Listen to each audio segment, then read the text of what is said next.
Hello, everyone, and welcome back to Beyond the Sideline, a podcast where we talk about the latest sports stories with a huge emphasis on football, basketball, and baseball, while also giving our opinions as fans watching our teams play from beyond the sideline. Today's episode is very special for the podcast as a whole, as we have our first ever guest coming on the podcast today, a legend in the MLB The Show community, a 29-time World Series player, and being top 50 multiple times in MLB The Show. You can find him on Twitch under the username Trumanation. Give it up for TJ. Oh, what an intro. Let's go. Thank you for coming on. I appreciate it. It's a pleasure. I'm glad to be here. All right. To get started, just like a little demographic stuff, just to get to know you. I know you are a Saints fan, but you also are a Colorado Rockies fan, Denver Nuggets fan, and now, since they won the Stanley Cup a couple years ago, Colorado Avalanche fan. Yes, sir. As of 2022? Yeah, I don't even know the year. I believe it was 2022. Since 2022. So for the people listening, just tell us how that came to be, why you go towards the Saints for football, but then you stick with Denver for all the other sports. So my family's from Louisiana, and they don't care about any sport other than football. So they're lifelong Saints fans. A lot of them attended LSU, so we're big LSU Tigers fans, and they didn't give me a choice for my football fandom, but I am from Colorado and I've lived here my entire life. And so every other sport by default, I stick with my hometown teams. Some fortunately, some unfortunately. I'm looking at you, Rockies. Throwing the Rockies under the bus, man. And I know you are also a coach for a community college up in Colorado. Tell me how you got started with that. Yeah, so I played a little college ball where I help out.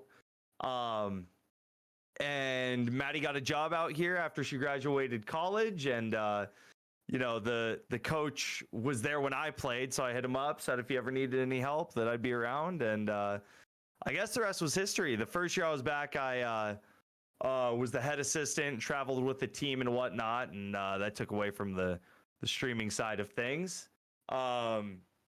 So took a step back in the coaching realm.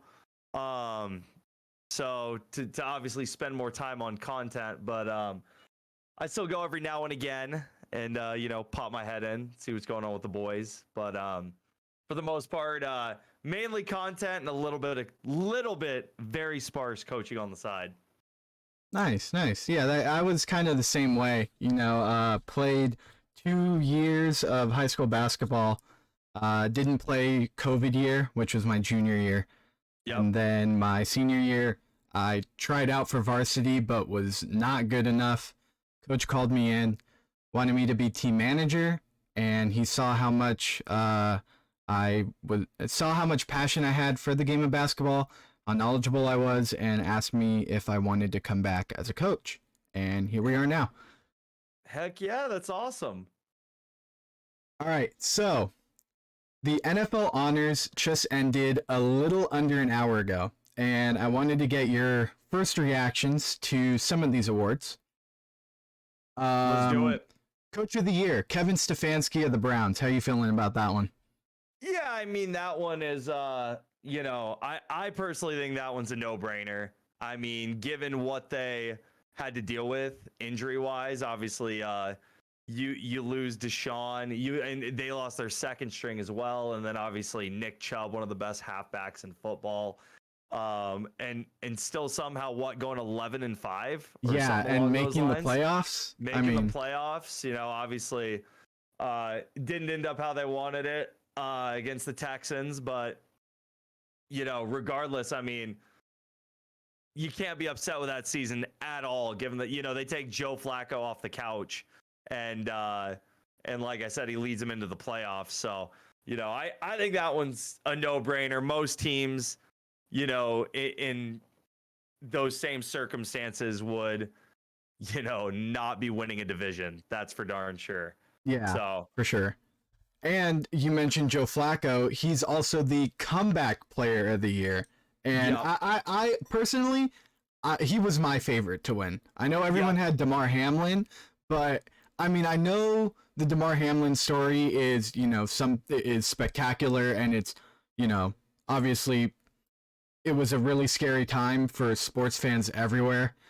Everyone held their breath, but I mean, yes, he was able to step back onto the field, but his stats did not live up to comeback player status. Right. And, it was going to be one of those two. It was going to be either DeMar or Flacco. And I get it. I mean, DeMar, he essentially died on the field and he's back in the NFL, which is insane. But, like you said, the stats were absolute. I mean, they weren't. He didn't really even hardly play. He barely sniffed the field. Granted, the fact that he was, came back and did sniff the field at all is a testament to him. But I'm with you. It had to have been Flacco. Yeah, I feel like if he had more of a, because I believe it was Eric Berry of the Chiefs who was diagnosed with cancer, but he came back and made an impact on defense. He came back and was like, a borderline like all NFL type guy. Like he was one of the best safeties in the league after he came back still. So that's definitely different. Again, DeMar, like, he didn't even suit up most weeks. So let's see. Offensive rookie and defensive rookie of the year, both coming from the Texans. We got C.J. Stroud and Will Anderson Jr. Both I think are kind of obvious picks. Yep. I don't think there's much to be said there. C.J. Stroud, one of the best rookie seasons out of a quarterback I've ever seen, and Will Anderson Jr., Texans trading up to get him and making an immediate impact on that defensive line. Yeah, I mean, the last couple years have been good for the Texans in the draft, and CJ Stroud's been he was a slam dunk. Some people were, obviously this is a stretch, but even talking about him in the in MVP conversations, again, huge stretch, but the name was thrown around.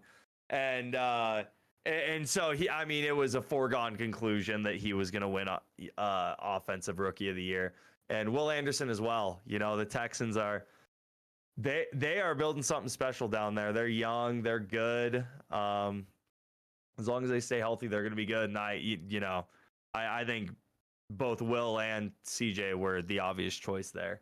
Yeah, and like you said, I mean, the guys down there in Houston, D'Amico Ryans making an impact early and just flipping that culture on its head, back into a winning culture.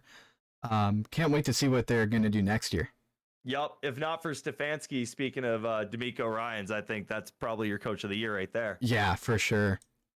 Defensive player of the year. This is one that I was a little questionable with. Myles Garrett. Shocked it wasn't TJ Watt. Just based on numbers alone. Like, Myles we know how dominant he is, but it's just, I don't know. I guess it depends the criteria that, you're judging these guys off of to give out rewards. But if you're going stats alone, I am shocked it's not TJ Watt. Yeah, and TJ Watt got the award for most sacks this year. So, I mean, if we're going off sacks, TJ Watt should have gotten it. And Nick Bosa, a couple years ago, pretty much won Defensive Player of the Year off of sacks alone. Yep. So, I mean, I get Myles Garrett is a big pressure on any offensive line and any quarterback. But, I mean, you got to take into account, like, stats also. Right. I was almost thinking that Myles Garrett had a chance to be third behind Micah Parsons even. So I thought it was either going to be Micah Parsons or TJ Watt. Yep. And the fact that Myles Garrett won kind of shocked me. I totally agree. That one was wild. I don't really. I'd love to hear some of the voters' reasoning on that one, but go ahead. I was going to say good for Myles Garrett, but I don't. good for him. And like, obviously, we know how great of a player he is, but still, I don't know, man. I don't know about that one. And to end it out with NFL honors, we got the offensive side of things. Offensive Player of the Year, Christian McCaffrey. Well deserved. Yep, that one is a very well deserved. I mean, if you have Christian McCaffrey in fantasy, you're basically guaranteed a touchdown per week from him.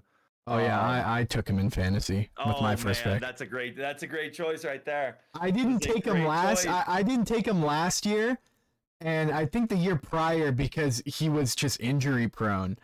But last year he got traded to the Niners at the trade deadline, and he just went off for the rest of the year. I was so bummed. But yeah. Him and that Kyle Shanahan offense just with so many weapons is just not fair, and we're gonna see it on Sunday. On Sunday, we'll see if he gets a ring. So Sunday at 3:30. Yep.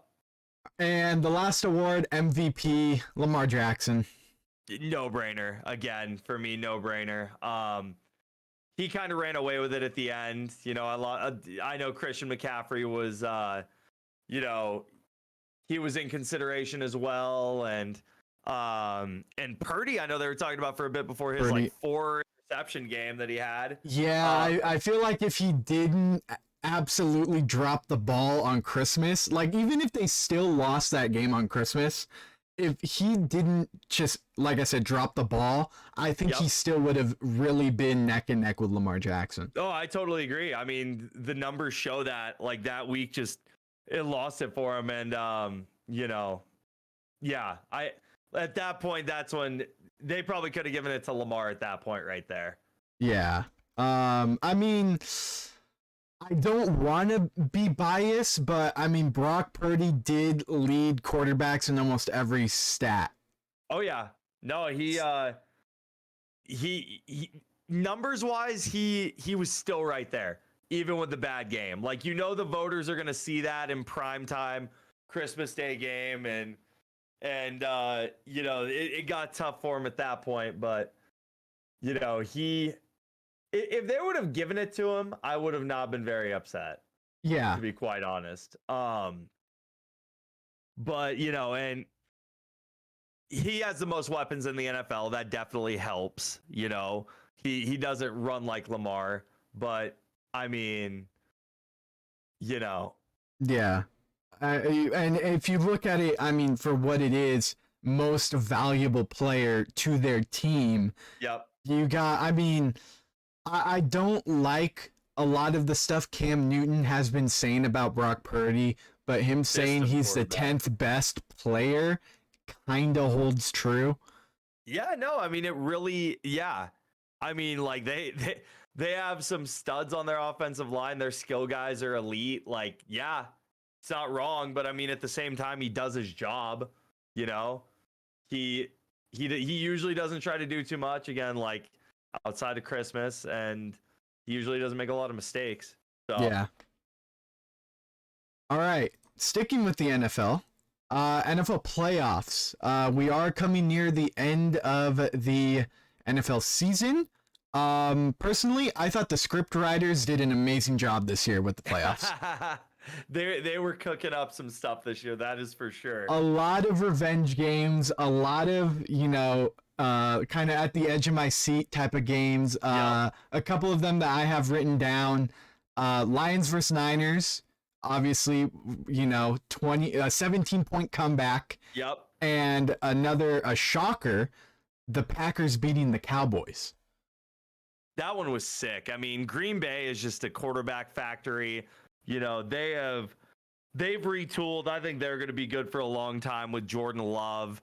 They have some good young receivers as well. But that one was sick. That one was a shocker, though. I was not expecting in Jerry World, a place where the Cowboys have basically not lost in the last few years, just getting blown out of the water. Yeah, I think they said they had a 15-game home winning streak or something like that. Yep. So what that's a way to end it. Yeah, that's wow. I mean, I personally going into this year, I think, and I think a lot of people can agree with me, it was going to be a rebuild year for the Packers. Yep, that's what I thought. Like they were going to not make the playoffs, but Jordan Love was turning it up there in the season and was able to lead his team to victory, the first 7th seed in NFL history to win a playoff game and to do it in Crazy. fashion against the Cowboys. So in glad Dallas. they added that. Oh my gosh, I'm so glad they added that extra wild card spot Oh, so yeah. we could, have moments like this. But no, it was incredible. They put on an absolute clinic.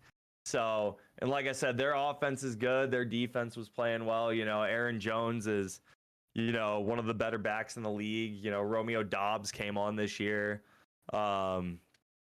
So yeah. And obviously Jordan Love, they just breed quarterbacks up there, man. Oh, yeah. They got some sort of voodoo magic going on. No doubt about it. I mean, when you got Jordan Love sitting behind Aaron Rodgers for a couple of years, I think it's only kind of expected for him to make a big leap.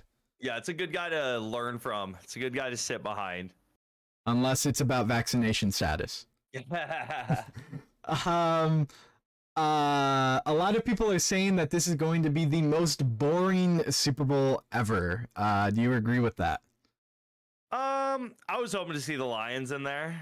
Sorry, Septic. I mean, honestly, I kind of I felt hurt when the Lions lost.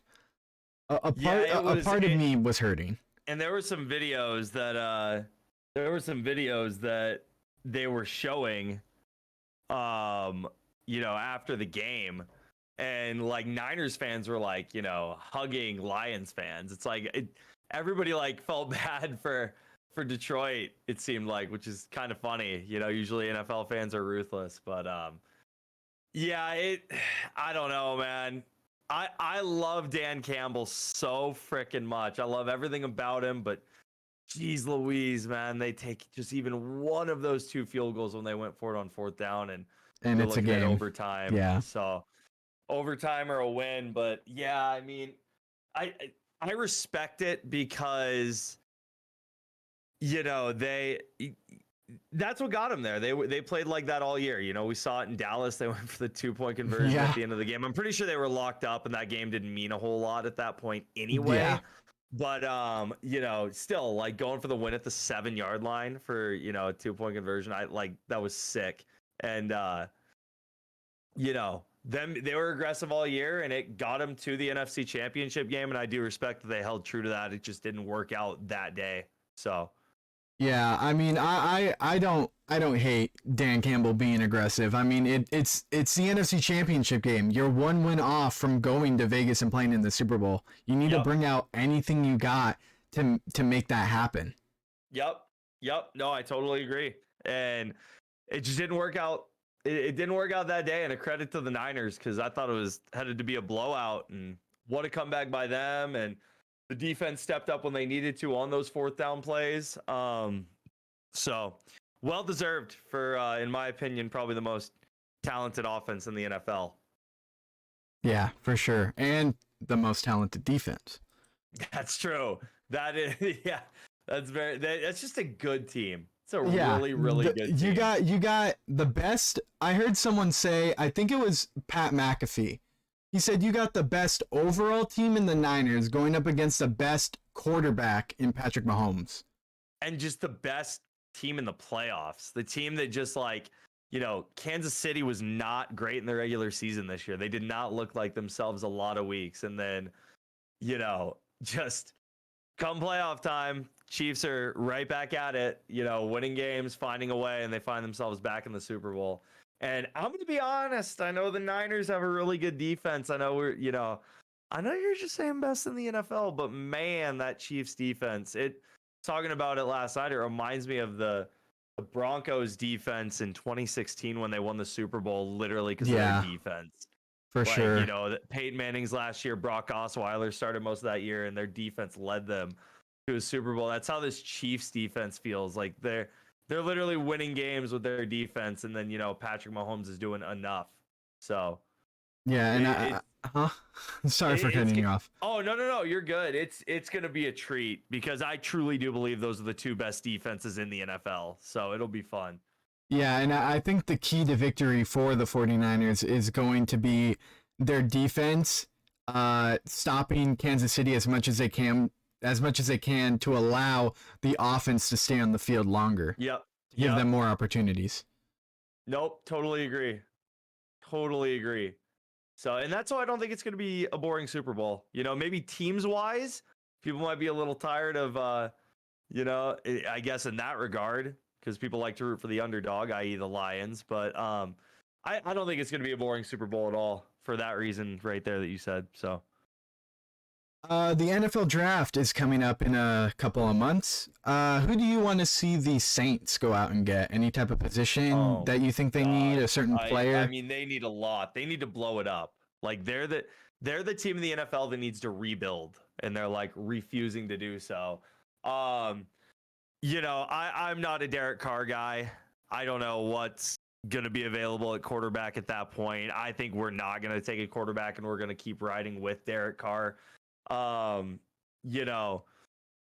of Olave, who's been a little injury prone, they don't have hardly anything at wide receiver. I'd love for them to potentially address that, or even offensive line. But the Saints need a lot. It's a full-fledged rebuild at this point. And again, I'm not a Derek Carr guy.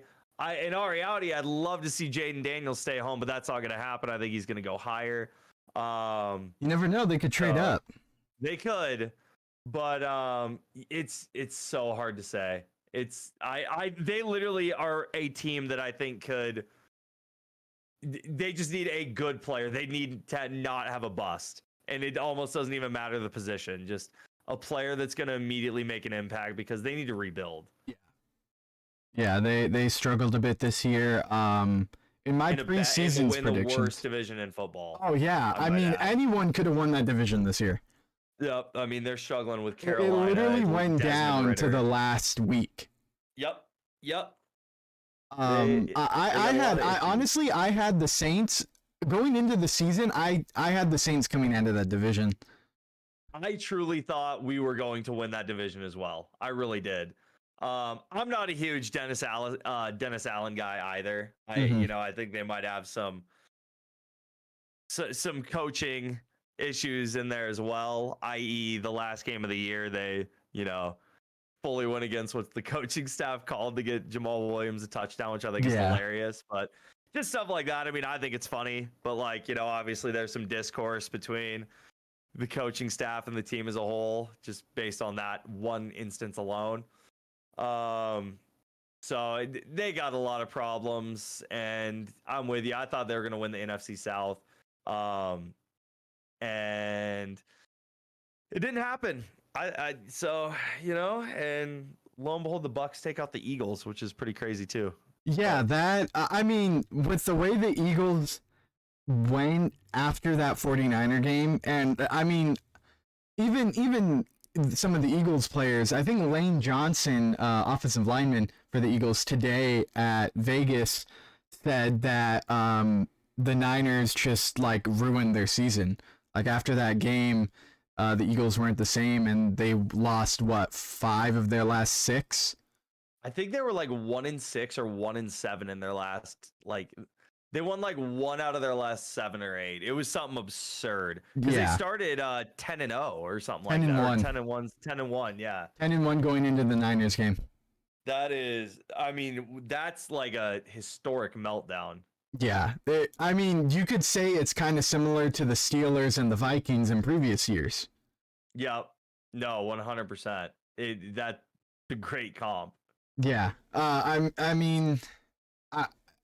don't think anyone expected Baker Mayfield to have as big of a bounce back as he did. Comeback Player of the Year finalist, and he took out the Eagles in the first round at home and put up a good fight against the Lions in Detroit. Absolutely. Division rival, obviously, but putting all that aside, I'm happy for Baker Mayfield. Number 1 overall pick, who wasn't bad in Cleveland, to be quite honest. Yeah, he was a fine quarterback. He was never bad in Cleveland, and then just got bounced around from there a little bit, and he's found a home down in Tampa, and he played well. He absolutely played well this year. And he deserved he deserved to be a finalist for comeback player of the year. I don't think win it, but he deserved to be in that conversation for sure. Yeah. The big story, in my opinion, of the NFL draft is Marv Harrison. Yeah, and Caleb Williams. Yeah, I'm excited to see where everybody ends up. I think there's definitely going to be some trades. Yeah, this is a year where I don't know that we have like a solidified 1-1. I think it's going to be either obviously Caleb Williams or Marv, but it could go either way, you know, based on trades or what have you. So I know the Patriots are heavily linked to Marv at they have the third pick, but there was some talks of them trading. So there's a lot of moving pieces in this year's draft, it seems. Yeah, I personally, I know I said it in your chat. I think it was a couple weeks ago. I think the Bears either need to take Marv or trade back and get some win now pieces, or trade back to where you were still able to get Marv. Yep. No, I totally agree. Because it seems like they're hanging on to Justin Fields. So. Yeah. And I mean, Justin Fields had a pretty good year this year. I don't see why you would want to give up on him now. I completely agree. There was a lot of rumblings of that, and I didn't understand why. It's like, why give up on Justin Fields now for Caleb Williams? I mean, obviously a lot of people are high on him, but Justin Fields has been in the league like a couple years now. Yeah. And you still don't know what you're going to get from Caleb Williams, no matter how good somebody might seem. I think that's absolutely what they should do. I think they should try to get Marv, and then you got an immediate difference maker and a weapon, and a guy that can carry an offense. So yeah, and honestly, if I'm in a team's war room, a draft room, I honestly, I'm putting JJ McCarthy up higher than Caleb Williams, just based off of how they led their teams. USC didn't have a good season this year.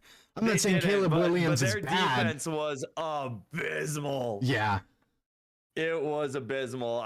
That's our first hot take of the night right there, chat. Yeah, I honestly, I'm taking JJ over Caleb.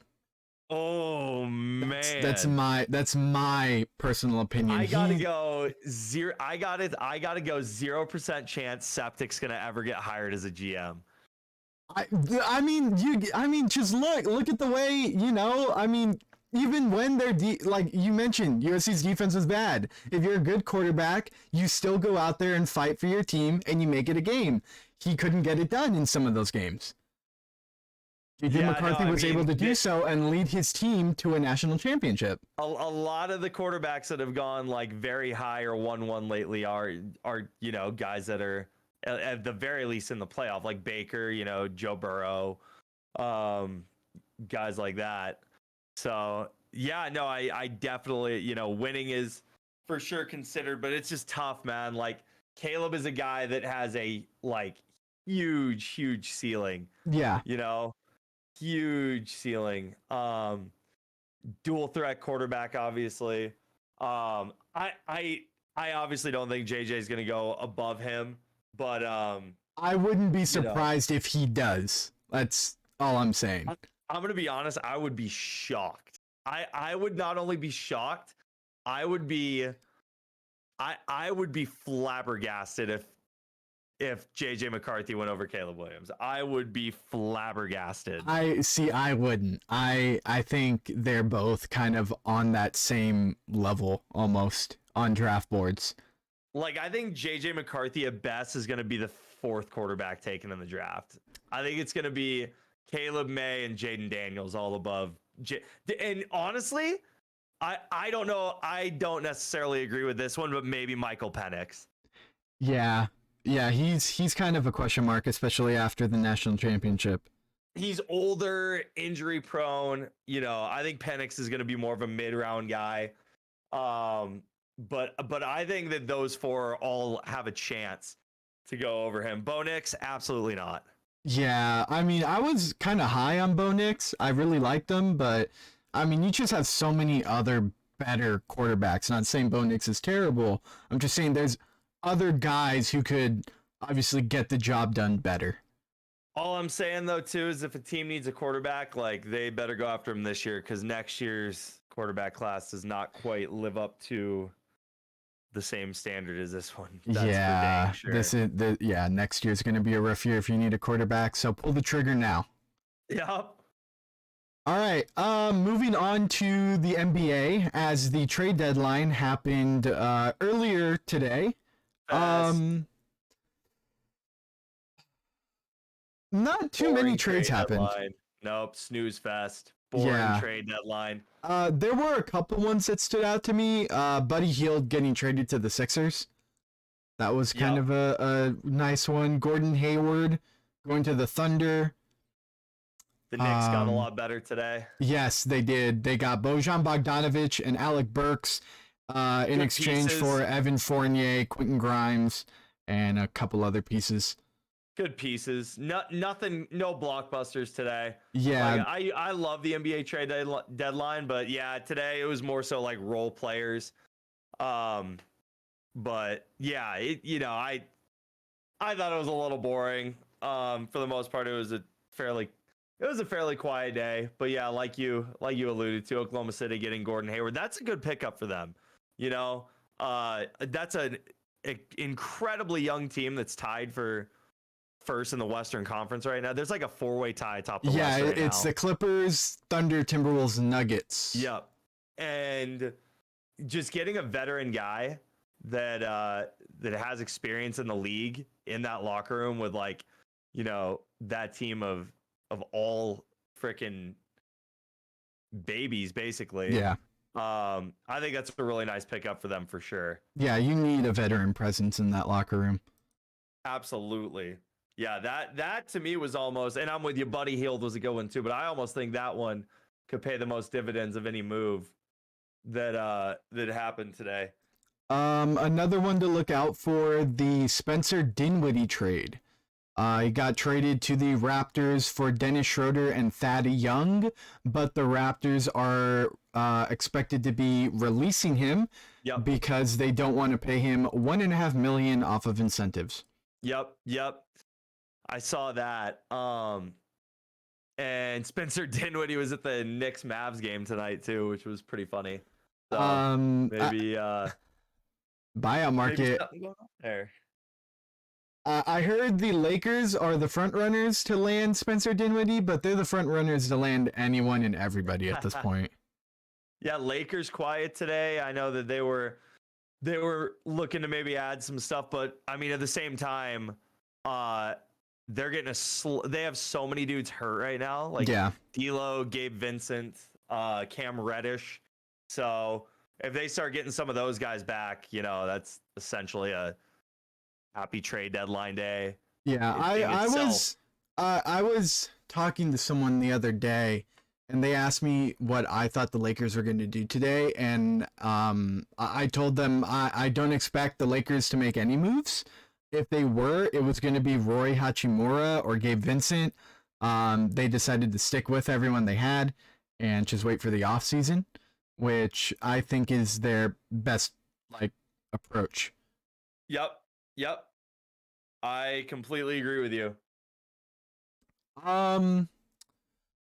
So we're heading into the All-Star break. Who do you think is going to be the teams to be in both the West and the East? I think in the East, I think the Celtics are far and beyond obviously the favorites in the East, and the Bucks curse themselves with Doc Rivers. Yeah. I don't know what was going on there. But, Giannis leaving the bench the other night early in a loss, I don't know. The Bucks are in shambles right now. Yeah, I did not expect them to be struggling the way they are right now, especially with Dame.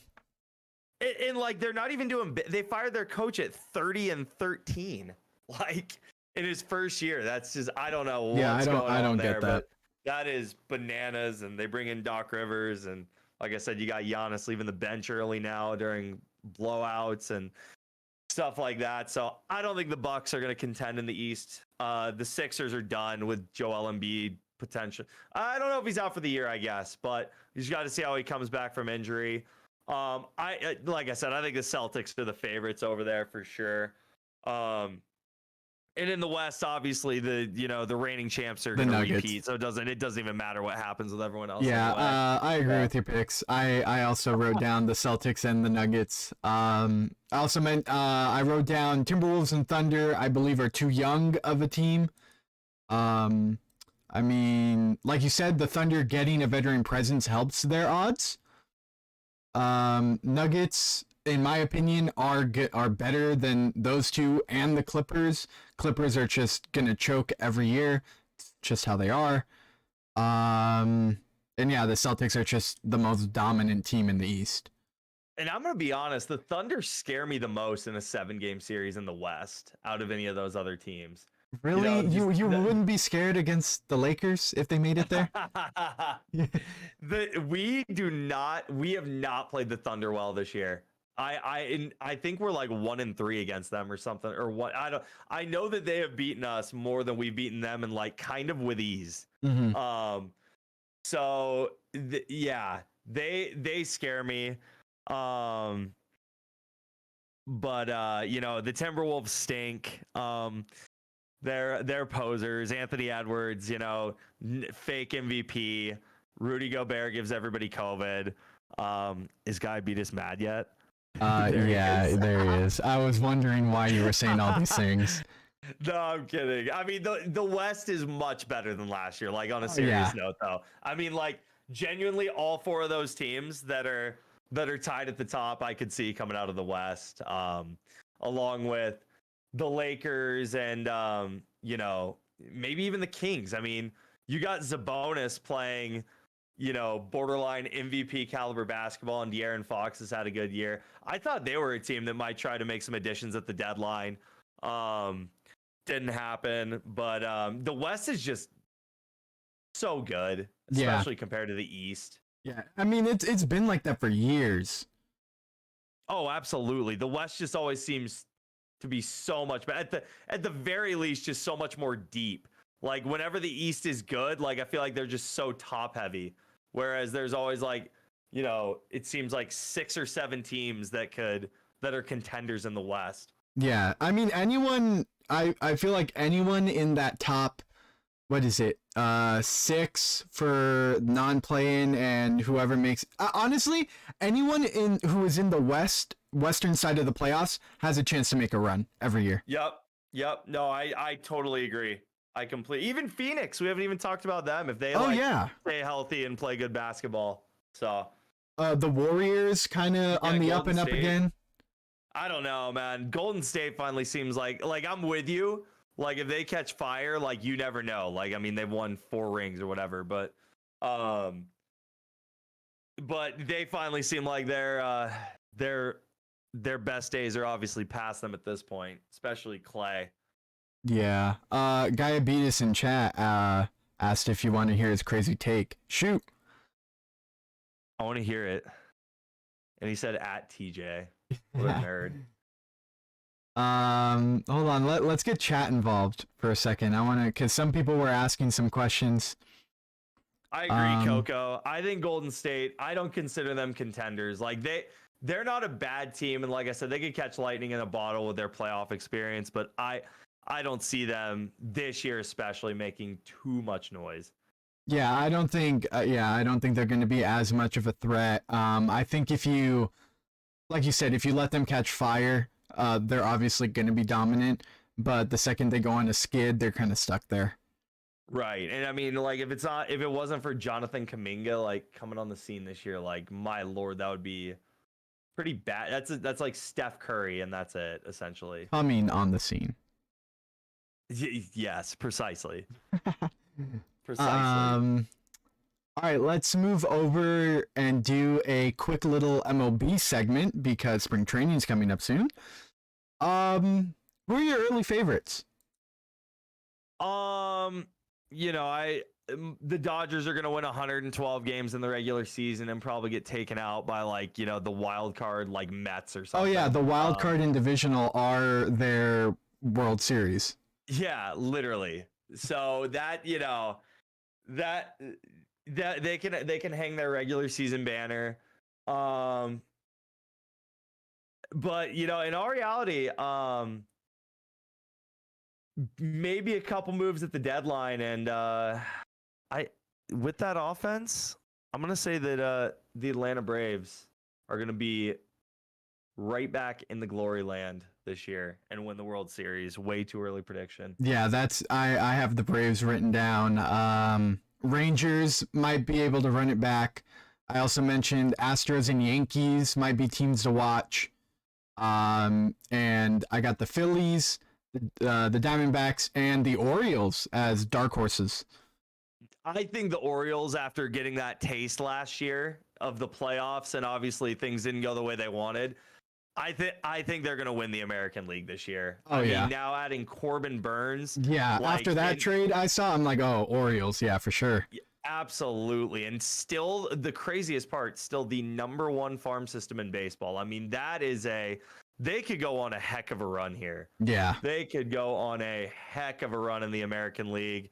I mean, I can't think of a team that's rebuilt in baseball that well in my lifetime. I mean, to a T, maybe the Astros, but I mean, they perfected a rebuild. They're already good.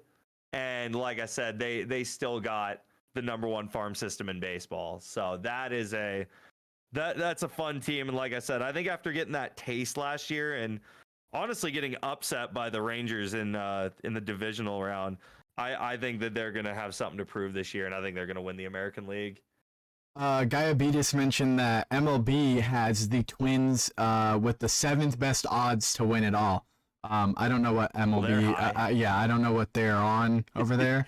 Don't they know Minnesota sports doesn't win anything? Are they not aware of that? Yeah, I don't know. Minnesota's not a winning state. They don't have a winning culture over there. I don't know. It's not too big of a market. He said we win, just not championships. He's not wrong. That's fair. One thing that I do want to talk about, I was talking about it with J-Ro, who's in chat last night. But the NL Central is kind of interesting. It's not a very good division anymore, to be quite honest with you. None of those teams really got better so far this offseason. The Cubs got worse because they're, maybe losing Belly. I don't know. We got to see where Belly ends up. He's been very quiet about everything.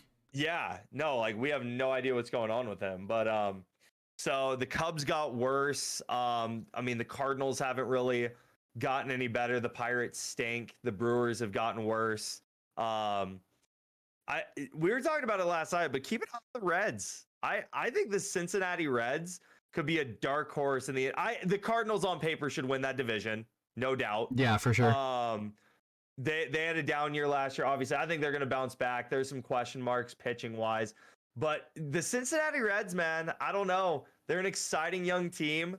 Obviously, Ellie De La Cruz is a stud, but they're a good young team. Matt McClain, their pitching staff isn't too bad. They had a good piece in Frankie Montas in a fairly underwhelming division. They could make some noise and have a chance to win. Yeah, Ellie is gonna put that.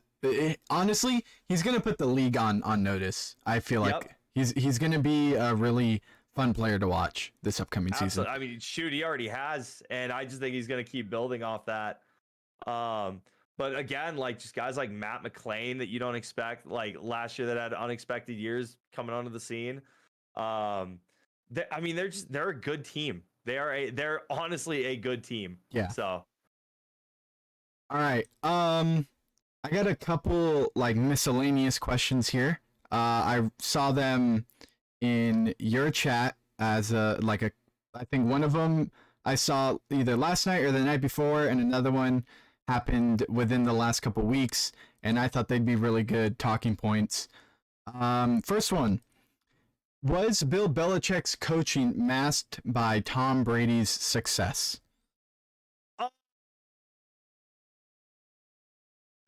That's such a tough one. I just think they needed. I think they needed each other. I really Yeah. I do believe that.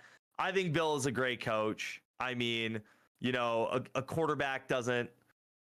I mean, it helps. A quarterback does make a team. Obviously, I mean, look at Patrick Mahomes. But I mean, they did have great defenses, and Bill's a defensive guy.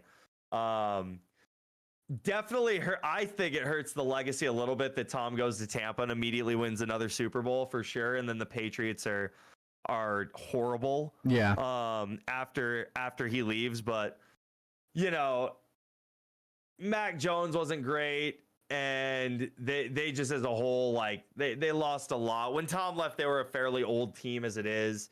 I don't think so. I still think Bill's one of the best, and I think he's going to get another job here at some point. Not this cycle, but yeah, I think they're both great. I think Tom is the greatest ever, and I think Bill is one of the greatest coaches ever. Yeah, I'm a big believer in like it's not the coach's fault the team is bad. It's like the GM and the owner's fault for putting that team together. I mean, you can put any coach on that team, they're not going to win that division, They're not going to No. like that Patriots team just wasn't that good this year. No, they were not a good team. Like, I mean, you could put like Tom Landry as as their coach, and they're not going to win anything. Yeah. I mean, it's yeah. So I don't put a ton of the blame on Bill. Maybe GM wise potentially, since he obviously had that role in New England as well. But yeah, no, I think they're both all-time greats. Obviously, both very obvious first ballot Hall of Fame type guys. So I almost like hate that debate just because like it just like it's just that negativity just takes away like from their greatness. Oh, yeah. Like, it's just, so but yeah, they're both like I said, I think if there's a critique for Bill, it's his GM abilities as of late. Yeah, for sure. I mean, the Patriots have not drafted well in I don't know how many years. That's on Bill as well to an extent. And just, the signings and yeah, just Yeah, I mean, you don't. I mean, I get this is very hypothetical, but who knows if we have the Tom Brady we know today without Bill Belichick? of course. I mean, I think, yeah, like you said, it's kind of somewhat of a stupid question to ask. I mean, and you mentioned before they kind of needed each other to be great and to build the dynasties that they did. No, I totally agree. All right, and the next one. Could MJ score 50 points a game in today's NBA? 50? No, I don't think any human being on earth can't. Yeah, well, someone in your chat said that one night, and I don't know who said that, but I don't remember either. Their drug of choice is crack cocaine. Yeah, I don't. mean, like, if we want to make it like realistic, let's say like 25 points a game. Yes, as a free throw merchant, because they with the soft NBA nowadays. I mean, I'm sure that just MJ would get to the line a lot. But yeah, it's just such a different game. It's so hard to compare in the NBA. 50 is insane though. 50 is insane. Oh shoot! I forgot it. I'm an L streamer. I forgot to turn off ads. So everyone's stuck in an ad. Sick. I do want to throw one miscellaneous thing out there. Yeah. Do you think it's disrespectful that the Denver Nuggets rolled into Crypto.com Arena and spoiled Kobe night? I literally just saw the score. In the Kobe jerseys tied, too. And it was tied a second ago, and they went on like a big run at the end. So bad, man.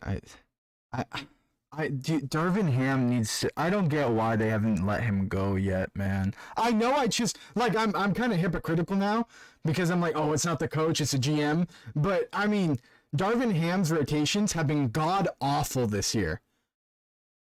Yeah, and like I don't know. Yeah, Darvin Ham, man.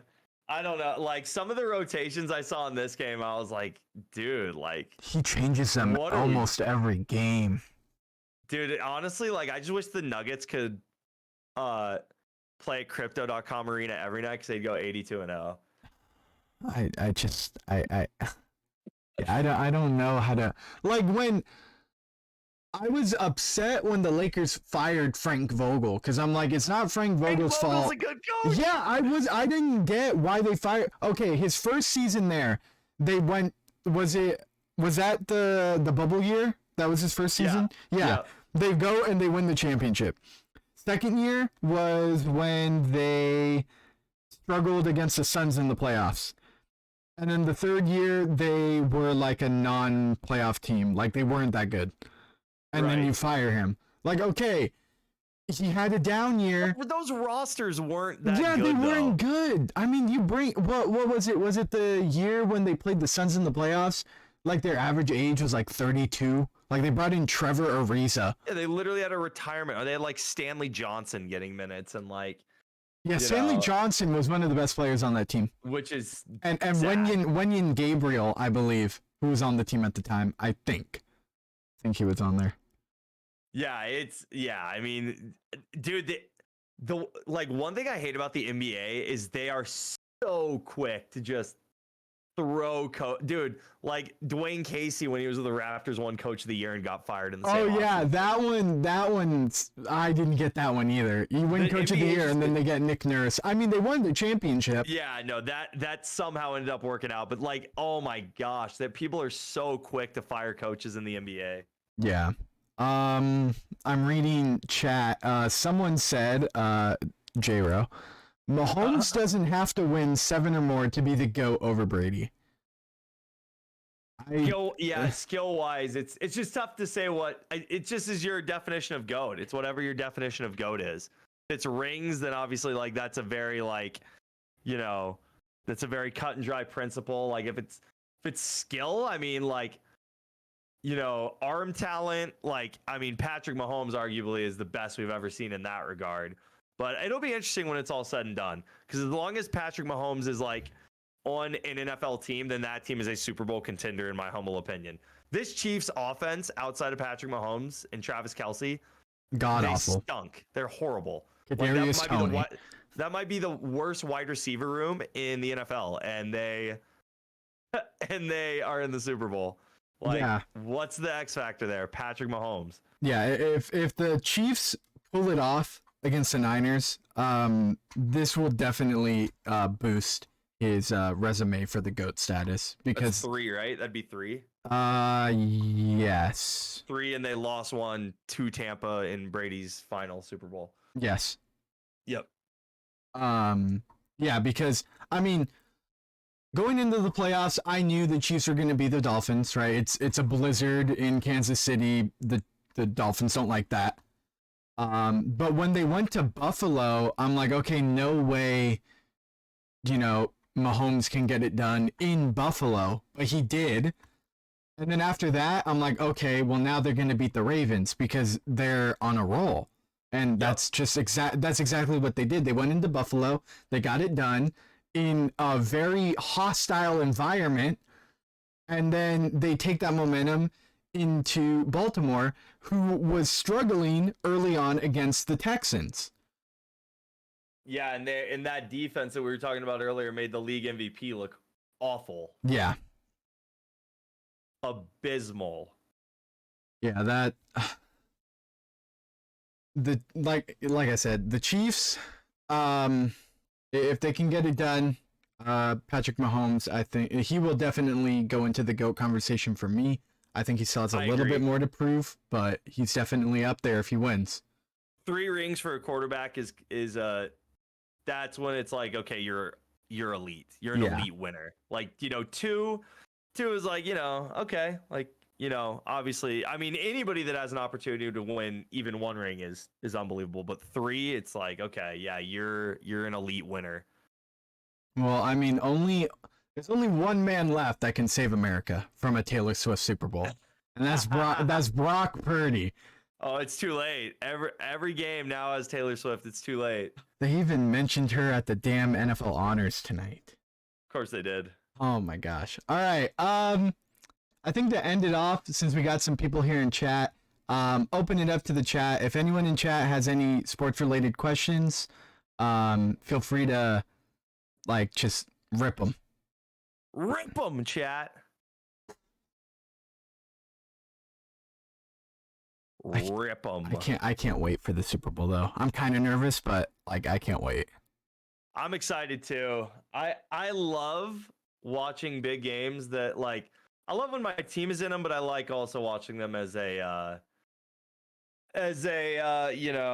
with having no dog in the fight, just sitting back, relaxing, and enjoying a good game. Yeah, I still remember Super Bowl, what was it, 54, when it was the first matchup, Niners versus Chiefs. They were going into the locker room up 20-10. I felt so good.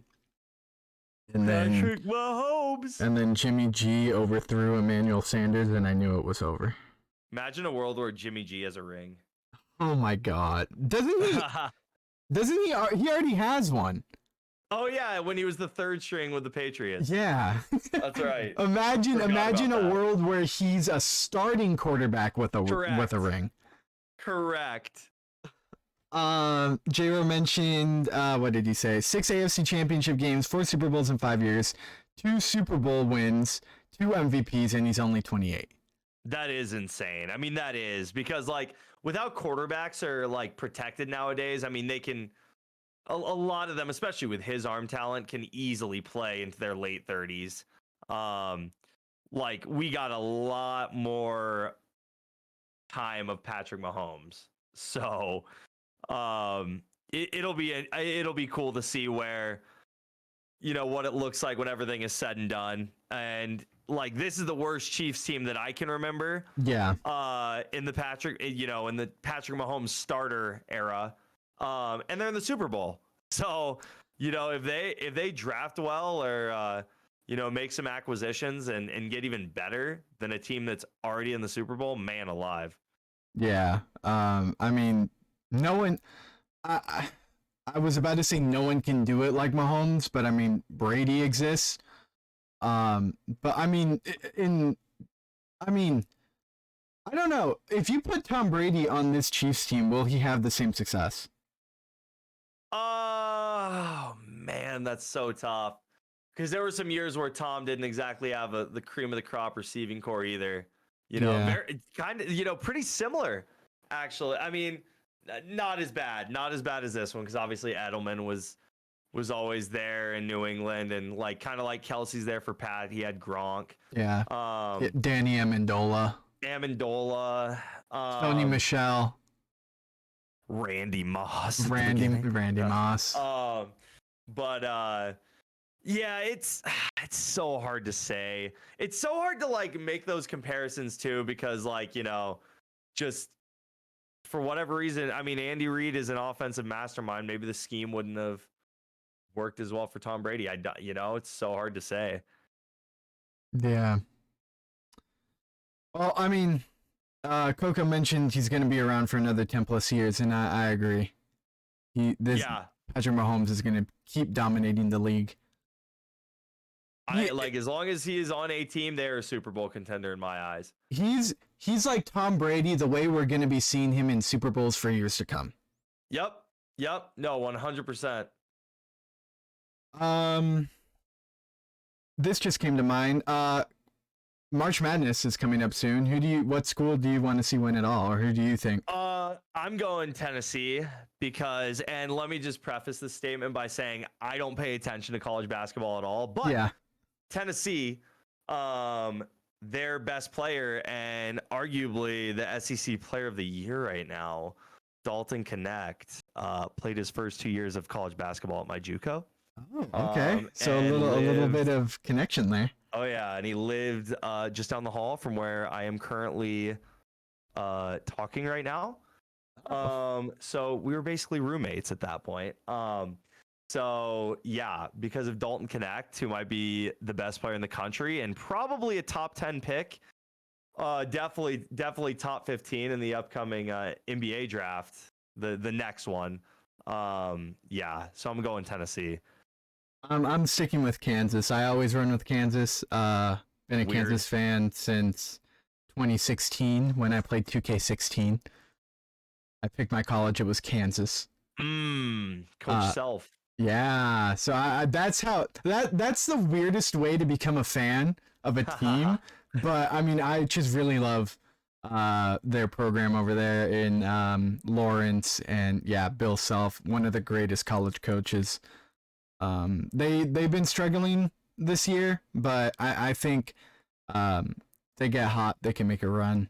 Yep, always. Kansas is always they always have an opportunity to make noise in the tournament. J-Ro thinks UConn's gonna run it back. Oh my? I don't know. Oh I don't know. my? How is UConn doing? I'm gonna look that up real quick. I literally am so bad with college basketball. Yeah, I haven't been I've been so focused on football this year. Let's see, where are they? They're big. They are 21-2 overall, 11-1 in the conference. Jeez. 13-0 at home. They've won 11 straight. Yeah, so they're a team to watch for sure. Yeah. Yeah. All right. We've been going for about an hour. I know you got to go stream, so I think that is a great place to call it. And I just got to say, thank you for having me. This was freaking fun. No, thank you for Chatting coming it up on. about sports and chat. Thank you for coming through. Tell your friends about it. Be on the sideline, man. Septic is your host. He's a knowledgeable guy about every sport. So this is really cool, and got to get the word out there. And starting, because I mean, I was on a bit of a hiatus, but you know, after tonight, definitely gonna try to be a little more consistent, especially, you know, the Super Bowls this Sunday. Definitely want to do another episode talking about the Super Bowl. But yeah, appreciate you coming on. Oh, absolutely. It is a pleasure. And like I said, it was a lot of fun. All right. Well, gonna do my little outro here. Hope you all enjoyed today's episode of Beyond the Sideline. And if you have any questions about the podcast, or you have any sports related questions, there's a Q&A section on Spotify. You can always leave a comment on YouTube as well. You know where to find me on Twitch, obviously, because you're here. My Twitter handle is the exact same. I know everyone in here is probably already following TJ, but for the Spotify listeners and YouTube listeners, go follow TJ on Twitch and Twitter at Trumanation. Like I said in the intro, a legend in the MLB The Show community. This man cannot be topped. Tom Brady of the MLB The Show community. Oh, I don't know if I'd say that. Well, who else is up there then? I mean, Dimmu. Oh, there's a Dimmu, lot. Nate. I'm the Patriots Jimmy Garoppolo.